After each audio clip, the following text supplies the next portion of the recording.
부동산 점유취득시효입니다. 점유취득시효. 점유취득시효는 그 요건 아닌 것. 20년 이상 점유해야 되죠.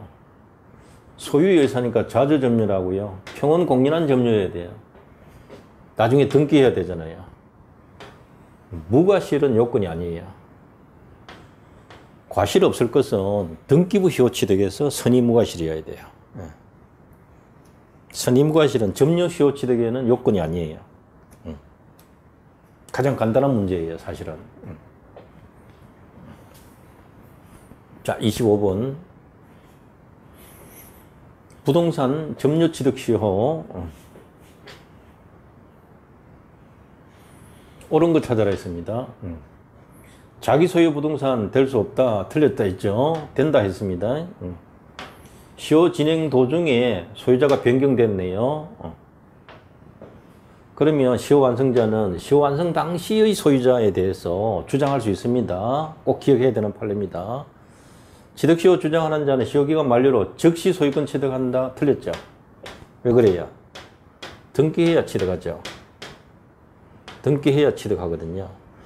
그럼 옳은 거 찾으라 했으니까 2번이 답이죠. 취득시효 주장하는 자 반드시 실제로 점유 개시한 때 시효 기산점 3. 기산점은 두 가지가 있죠.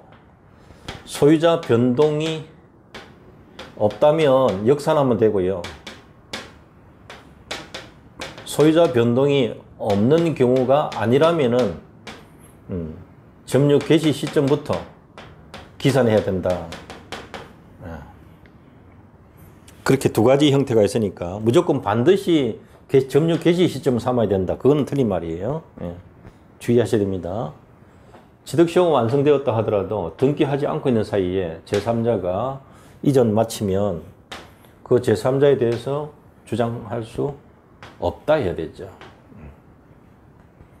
자, 그래서 옳은 것은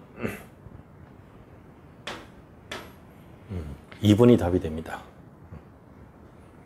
자, 그러니까 여러분 어디가 틀렸는지 연습 꼭 하셔야 돼요. 그래야 확신을 갖고 공부하는 거잖아요. 그게 확신 있는 공부냐 아니냐 차이점이라고 볼 수 있습니다. 어차피 자기 지식이죠. 또 그리고 이것은 객관적으로 공유하는 지식 중에 하나 중입니다. 왜? 뭐 교재 속에 다 있는 거잖아요. 예. 법적 상식이라 봐도 돼요.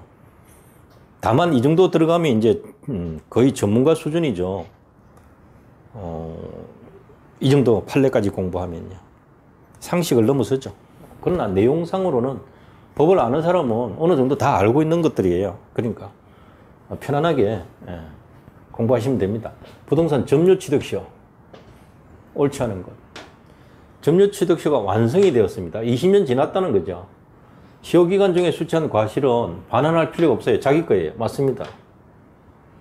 시효가 완성되면 꼭 기억하셔야 돼요. 완성만 되어도 소유자는 토지 반환 청구도 못하고 그 사용료, 이때까지 사용료 달라, 부당이득 반환 청구도 못한다라는 것이 대부분 판례예요.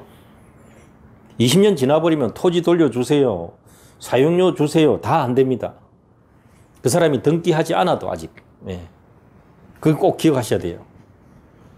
그러니까 그동안에 수취한 과실, 점유자가 임대를 해서 임대료를 10년간, 20년간 받아왔다. 임대료 수익이 있다 하더라도 이거 돌려줄 필요가 없어요. 왜? 자기 거예요. 시효가 완성되면. 그러니까 완성되었다 이 말을 꼭 주목해야 되는 거죠. 불법이라고 한다면 불법이라고 주장하는 소유자로부터 이의를 받았다. 이의 받았다 해서 타주로 바뀌냐? 그건 아닙니다.